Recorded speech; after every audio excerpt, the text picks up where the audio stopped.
रे रोदाली पश्चिमले पाटपुली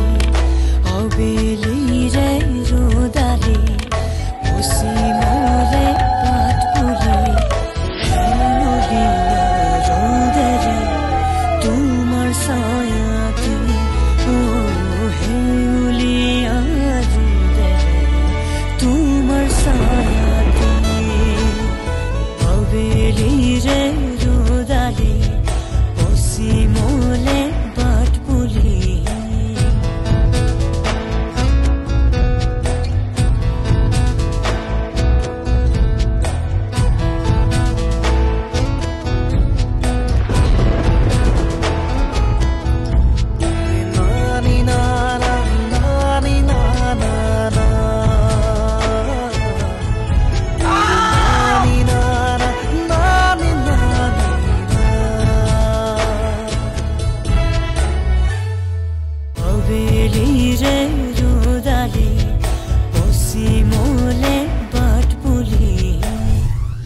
সিহঁতে কেনেকৈ চুৰি হৈ যায় এখন ঘৰৰ পৰা খেদিব পাৰে তাৰহে চেষ্টা কৰি আছিলে। এই সময়খিনিত সিহঁতে আমাক দোষী সজাবলৈ সুবিধা লৈ আছিল আৰু দেউতাৰ ওচৰত মোক তল পেলাবলৈ সিহঁতে ফাইলটো নাইকিয়া কৰিছিল।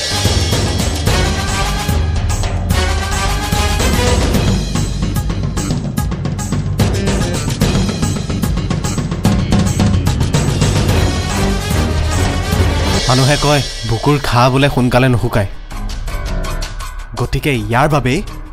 মই আৰোহীক নিজৰ কৰিমেই। এই কষ্টৰ প্ৰতিদান মইতো পাব লাগিব। ফাইলটো অৰ্ণৱী নোহোৱা কৰিছিল। দেউতাৰ আগত সি সেই প্ৰজেক্টটোৰ বিষয়ে কথা পাতি আছিল আৰু ঋষিকাক সেই ফাইলটো দেখুৱাই সি কৰা চক্ৰান্তৰ বিষয়ে সকলো কৈছিল। মই সকলো শুনিছোঁ। তই আমাৰ এই নিশা সঘনাই কেলেই গুদাম ঘৰলৈ মাতি থাক? নহয় মানে প্লেনবোৰ ডিছকাছ কৰি থাকোঁ। ইমান ডিছকাছ কৰিবলৈ মন্ত্ৰী এমএলএ নহয়তো। ইমান ক্ল'জ হোৱাৰ কোনো প্ৰয়োজন নাই। দৰকাৰী যিখিনি কথা আছে সেইখিনি পাতিবি আৰু যাব দিবি। তাই সকলো বিক্ৰী কৰি দিব পাৰে। তাইৰ অন্তৰত দয়া মৰম ভালপোৱা সেইবোৰ একো নাই। দাদা তেনেকৈ কৈ নিদিবিচোন। বাহ, তাইৰ বিষয়ে ইমানখিনি জানো? নহয় মানে মোৰ তেনেকুৱা নালাগিলে, সেইকাৰণেহে কৈছোঁ। পিছত বুজিবি।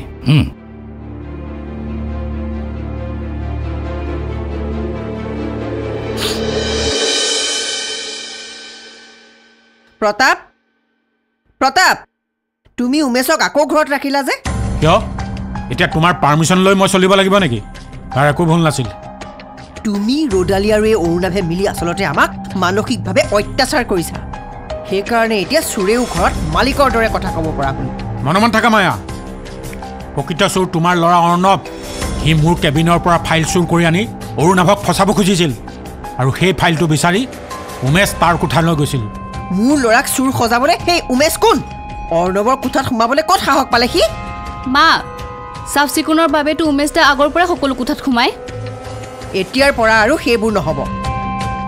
কাৰো পাৰ্চনেল কোঠাত আৰু সি সোমাব নোৱাৰিব, লগতে ৰ'দালিও নোৱাৰিব।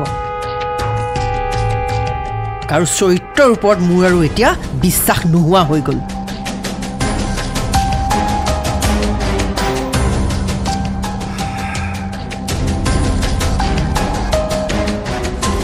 পা, কিমান আৰু খেলি মেলি চলি থাকিব ঘৰখনত? চলি থাকিব। যেতিয়ালৈকে তোমাৰ মা ঠিক নহয় তেতিয়ালৈকে এনেকৈ চলি থাকিব। নিজ নিজ চৰিত্ৰবোৰ সলনি নকৰিলে এদিন ভয়ংকৰ বিপদ আহিব এইখন ঘৰলৈ। তুমি চাই থাকিবা।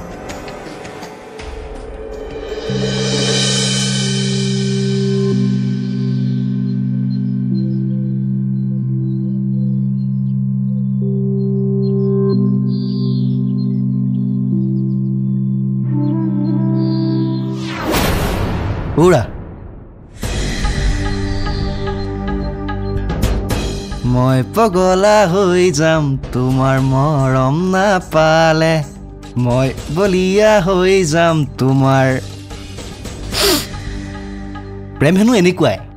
যেতিয়া চাবলৈ নাপায় তেতিয়া চকু মনত চবতে কষ্ট পোৱা যায়। মই কাকো চাবলৈ অহা নাই, মোৰ ইয়াতে কাম আছিলে, মই সেইকাৰণে আহিছোঁ। কাম? কি কাম আছে? মোৰ কামৰ কথা তোমাক কিয়? কাৰণ এইটো মোৰ ঘৰৰ সন্মুখ। চিৰিয়াখানা গেটৰ সন্মুখত আহি কোনোবাই যদি কয় যে মই বন্ধুৰ বিয়া খাবলৈ আহিছোঁ, তেন্তে কোনে বিশ্বাস কৰিব? তেন্তে ইয়াত জন্তু থাকে বহুত হিংস্ৰ জন্তু থাকে মই প্ৰথমৰ পৰাই জানিছিলোঁ ইয়াত থকা জন্তুবোৰ বহুত হিংস্ৰ সেইবাবে মোৰ বায়ু আহি বহুত কষ্ট পাই আছে কষ্ট বাপৰে ব্ৰেকফাষ্টত হেল্ডি খানা তাৰপিছত 2 টাইমছ গ্ৰীণ টি লাঞ্চত চিকেন মাটন ফিছ ইভিনিং আকৌ হেল্ডি খানা ডিনাৰত চিকেন মাটন ফিছ আৰু ভেজ খালে খাবও পাৰে তাত কিহৰ কষ্ট ভাল খোৱা মানেই সুখ নেকি সেই কথা ডাষ্টবিনৰ পৰা চোৱা বস্তুবোৰ বুটলি খোৱা অঘৰীবোৰক সোধ সুখ কি সিহঁতে কৈ দিব সকলো মানুহৰ সুখবোৰ বেলেগ বেলেগ খংবোৰো বেলেগ বেলেগ ভণ্টিক চাবলৈ আহি ইয়াত এনেকৈ ৰৈ নাথাকিবি কোনোবা দিনা খোজকাঢ়ি ঘৰলৈ যাব নোৱাৰিবি স্বৰ্গৰথত যাব লাগিব বুজিলি নহয় এতিয়া বাইকখন মই নিজে ষ্টাৰ্ট দিম নে তই নিজে যাবি বেলেগৰ বস্তু কাঢ়ি ৰজা হোৱাবোৰক ৰজা বুলি নকয় চাওঁ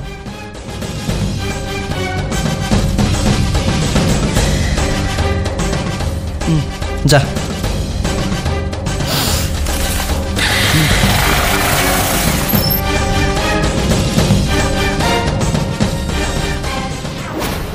তাৰমানে তুমি আৰু উমেশে আগতীয়াকৈ কথা পাতি এইবোৰ কাম কৰিছিলা হয় দেউতা এইবোৰ কাম কৰিবলৈ গৈ দেখিলানে পৰিস্থিতি কিমান ভয়ংকৰ হ'ল উমেশেও এনেই অপমান পাব লগা হ'ল এইটো কাম কৰিবলৈ ময়ে ৰোডালীক জোৰ কৰিছিলোঁ দাদা তহঁতৰ যদি কিবা সন্দেহ হৈছিল মোক ক'ব লাগিছিল মই অৰ্ণৱক সুধিলোহেঁতেন নহয় কিন্তু দেউতা আপুনি তাক সোধা হ'লেও সি জানো সঁচা কথা ক'লেহেঁতেন অঁ যিটো মানুহে চল চক্ৰান্ত কৰি ৰোডালীৰ ঘৰে মাটিয়ে জব্দ কৰিলে সি আৰু ক'ত নিজে লুকুৱাই থোৱা ফাইলটো উলিয়াই দিব তাৰ এইবোৰ কৰ্মকাণ্ডই মোক অতিষ্ঠ কৰি পেলাইছে কিয় জানো সি তোমালোকক ইমান শত্ৰু জ্ঞান কৰে সি মোক সম্পূৰ্ণৰূপে শেষ কৰিবলৈ চেষ্টা কৰি আছে কিন্তু মই নিজে শেষ হোৱাৰ আগতে তাৰ মুখা খুলিহে এৰিম যদি পাৰা কৰা কিন্তু লুকাই চুৰ কৰি এইবোৰ কৰিবলৈ নাযাবা মিছাতে ঘৰখনত এটা বেয়া পৰিস্থিতিৰ সৃষ্টি হ'ব নকৰোঁ বাৰু কিন্তু কামটো যে অৰ্ণৱে কৰিছে সেইটো মই খাটাং ভগৱান আছে নহয় এদিন সি নিজেই নিজৰ মুখা খুলি ভুল স্বীকাৰ কৰিব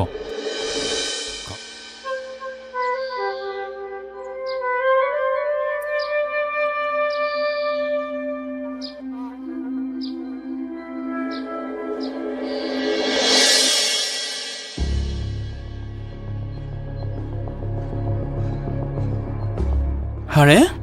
তুমিচোন চাহ খোৱাই নাই চেঁচা হৈ গ'ল অৰুণাভ দা নিশাক যে ইমান ভাল লাগে ন নিশাৰ কথা আকৌ কিয় উলিয়াইছা তাৰমানে তাইক ভাল লাগে আকৌ তাইৰ লগত যে তোমাৰ ৰিলেশ্যন আছিল এইটো কথা মই জানো দিয়া তোমাক কোনে ক'লে কোনে যে এইবোৰ কথা উলিয়াইছে নহয় ঘৰৰ মানুহে সকলো জানে নজনা মানুহতো কোনো নাই তাইৰ লগত কিন্তু তোমাক ভাল মিলিছিল দেই এতিয়া বাৰু ৰদালিপকো ভালেই লাগে এইবোৰ কথা ৰদালি আগত নুলিয়াবা নকওঁ দিয়া তুমি চিন্তা কৰিব নালাগে তাই যে দেখিবলৈ ইমান কিউট নহয় তাইক লগ পাই মোৰ খুব ভাল লাগিল জানা হ'ব আৰু নিশাৰ কথা কৈ থাকিব নালাগে যোৱাচোন তুমি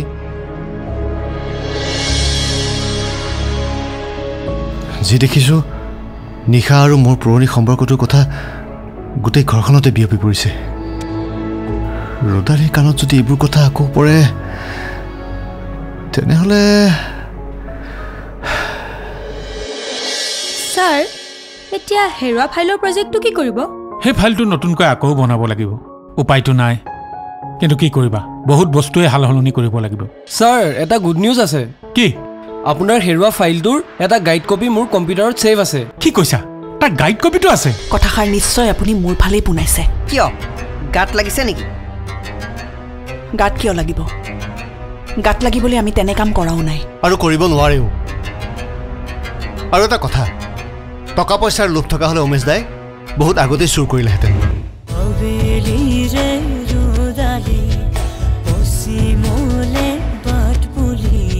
নন্দিতা তুমি অৰুণাভক ক'ত কি কামবোৰ কৰিব লাগে ভালদৰে দেখাই দিবা একচুৱেলি সি জনাত কামবোৰ জানে কিন্তু বহুদিন ঘৰৰ ভিতৰত থাকিবলগীয়া হোৱাৰ কাৰণে সি অলপ ডিপ্ৰেশ্যনত আছে বুজিছা হয় ছাৰ মই কথাখিনি বুজিছোঁ আৰু মই অৰুণাভ ছাৰক যিমান পাৰোঁ হেল্প কৰিবলৈ চেষ্টা কৰিছোঁ আই থিংক খুব সোনকালে তেওঁ সকলোবোৰ কথা বুজি উঠিব ভেৰি গুড ছাৰ এতিয়া হেৰুৱা ফাইলৰ প্ৰজেক্টটো কি কৰিব সেই ফাইলটো নতুনকৈ আকৌ বনাব লাগিব উপায়টো নাই কিন্তু কি কৰিবা বহুত বস্তুৱে হালহলনি কৰিব লাগিব স্যাৰ এটা গুড নিউজ আছে কি আপোনাৰ হেৰুৱা ফাইলটোৰ এটা গাইড কপি মোৰ কম্পিউটাৰত সেভ আছে এণ্ড আই হোপ তাৰ গাইড কপিটোৰে আপুনি প্ৰজেক্টটো আকৌ আৰম্ভ কৰিব পাৰিব কি কৈছা তাৰ গাইড কপিটো আছে হয় সেই গাইড কপিটো লৈ আমি বহুত কিবা কিবিয়ে কৰিব পাৰিম বুইছা শিওৰ স্যাৰ মই আপোনাক গাইড কপিটো এতিয়াই দি আছো ঠিক আছে যোৱা স্যাৰ তেতিয়াহ'লে মই ৰিচভৰ পৰা গাইড কপিটো লৈ লওঁ লোৱা যোৱা অ'কে স্যাৰ থেংক গড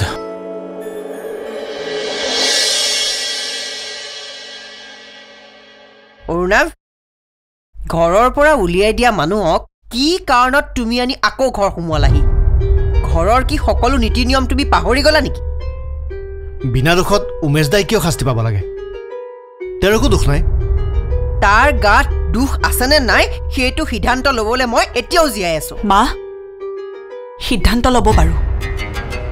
কিন্তু ইমান বছৰে উমেশ দাই এনেকুৱা জানো কিবা কৰিছিল আপুনি নিজে ভাবি চাওকচোন আগতে চকুত পৰা নাছিল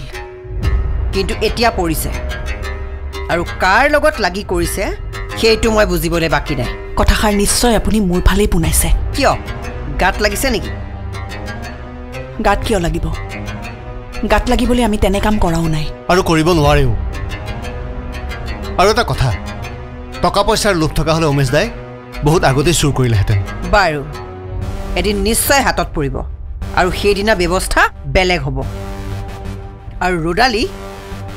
আজিৰে পৰাই ঘৰখনৰ সকলো চাফ চিকুণৰ কাম তুমি আৰু উমেশে কৰিবা কি ঘৰৰ কাম কৰা মানুহজনীক মই আহিবলৈ মানা কৰি দিছোঁ আজিৰ পৰা কিন্তু ৰোডালী এইবোৰ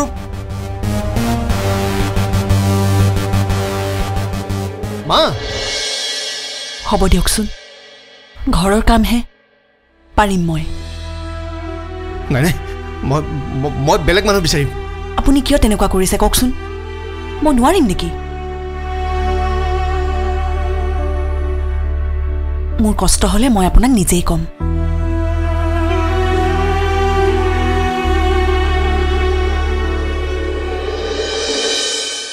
চোৱা লাহে লাহে তোমাৰ এই ৰূপবোৰত মই অতিষ্ঠ হৈ পৰিছোঁ মোৰ একো কথা নুশুনাকৈ মোক যেতিয়াই য'তে মাতা মই আহিব নোৱাৰিব পাৰোঁ তাতে এনেকৈ পাগলামি কৰিলে কেনেকৈ হ'ব আৰু চোৱা তোমাৰ দাদাই মোক অৰুণৱৰ সংসাৰখন শেষ কৰিবলৈহে পইচা দিছে তোমাৰ লগত প্ৰেমৰে ফাল্টু কথাবোৰ পাতিবলৈ দিয়া নাই কি হ'ল এতিয়া মুখৰ মাত নাই যে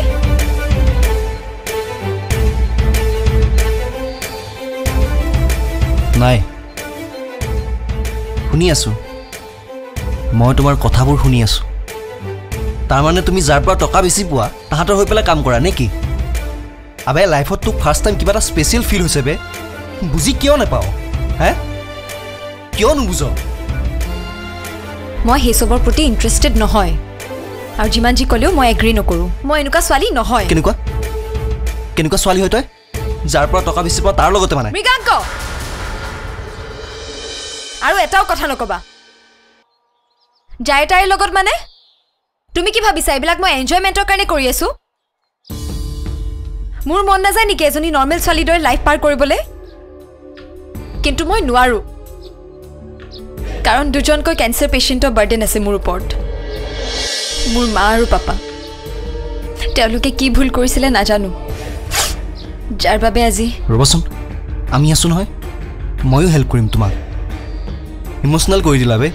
যিমানে সময় গৈ থাকিব এই প্লটটোৰ ভেলু বাঢ়ি গৈ থাকিব নাই মই খুব সোনকালে টাৰ্গেট কমপ্লিট কৰিম গুড এটা কাম কৰক এইখন চেকো এডভান্স হিচাপে আপোনাৰ তাতে ৰাখি থওক হ'ব ঠিক আছে মই ৰৈ থকা বিধৰ মানুহ নহয় আৰ্কিটেকচাৰৰ ডিজাইনটো অলপ ৰেয়াৰ আছিল আৰু ডিজাইন কৰোঁতাজনো ঢুকাল তাকেহে এতিয়া মৰা মানুহজন চিতাৰ পৰা উঠি আহি ডিজাইন কৰিলেহে হ'ব দায়িত্ববোৰ অলপ বুজিব লাগে তই নিজৰ দায়িত্ব কি বুজি পাওঁ হা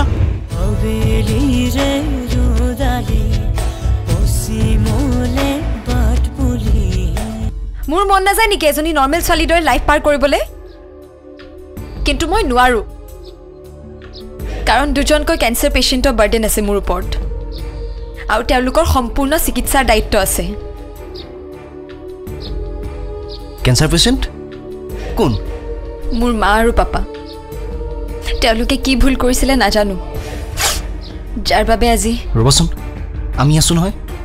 ময়ো হেল্প কৰিম তোমাক ইমোচনেল কৰি দিলা বে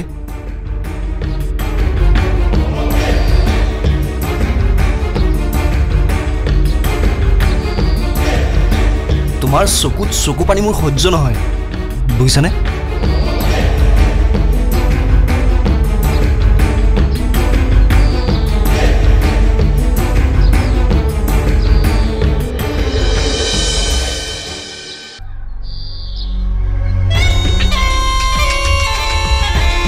সঁচাকৈ নাৰীৰ চকু পানীয়ে শিলো গলাই দিয়ে চিনেমাৰ ষ্টৰী শুনি বেচেৰা ইমোচনেল হৈ গ'ল তেনেবোৰ ইমোচনেল ৰিলেশ্যনশ্বিপ মই নিবিচাৰোঁ যিয়ে হওক প্ৰফিট এতিয়া মৃগাংকৰ পৰা ওলাম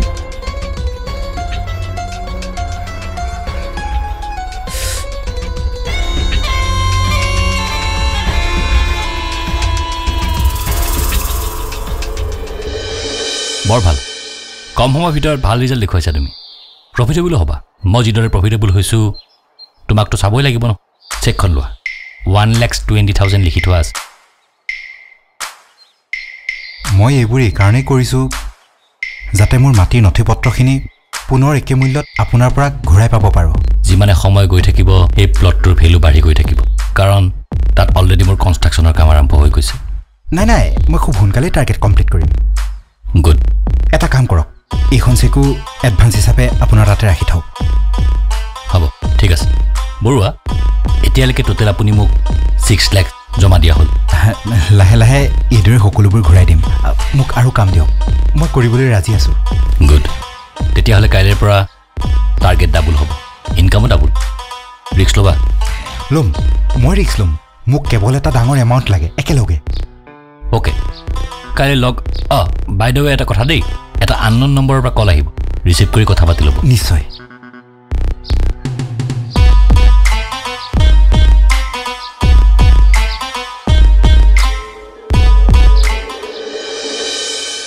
বাবা তুমি আৰু চিন্তা কৰাৰ কোনো প্ৰয়োজন নাই সিহঁতৰ তাত ফাইলটো বিচাৰি যোৱাৰো কোনো প্ৰয়োজন নাই মই বেলেগ ব্যৱস্থা কৰিলোঁ বুজিছা কিন্তু দেউতা মোৰ ভুলৰ বাবে তুমি অযথা টেনশ্যন ল'ব লগা হৈছে তোমাৰ একো ভুল নাই অৰুণাভ এইবোৰ চব অৰ্ণৱতৰ বাবে হৈছে আমাক টেনশ্যনত পেলাবৰ বাবে সিহঁতে এইবোৰ কৰিছে তুমি কি কৰিবা দেউতা আকৌ ফাইলটো ৰেডি কৰিব লাগিব নহয়নে অৱশ্যে কষ্ট অলপ হ'ব তুমিতো জানাই মই ৰৈ থকা বিধৰ মানুহ নহয় আৰ্কিটেকচাৰৰ ডিজাইনটো অলপ ৰেয়াৰ আছিল আৰু ডিজাইন কৰোঁতাজনো ঢুকাল তাকেহে এতিয়া মৰা মানুহজন চিতাৰ পৰা উঠি আহি ডিজাইন কৰিলেহে হ'ব দায়িত্ববোৰ অলপ বুজিব লাগে তই নিজৰ দায়িত্ব কি বুজি পাওঁ হা কি বুজি পাওঁ মানে মই এতিয়া দাদাক যথেষ্টখিনি সহায় কৰোঁ ৰাতিপুৱাৰ পৰা ৰাতিলৈকে দাদাৰ লগতে থাকোঁ তাৰ পিছে পিছে তই গ'লে মাটিৰ দালালহে হ'ব পাৰিবি ঘৰ মোৱা গৰখীয়া মঞ্জে তাৰু তনোৱা ঘৰ মোৱা গৰখীয়া মঞ্জে তাৰু তনোৱা ৰৈ আছে পদূলিতে তাৰ চেনেহী ৰৈ আছে পদূলিতে তাৰ চেনেহী বেলি ৰে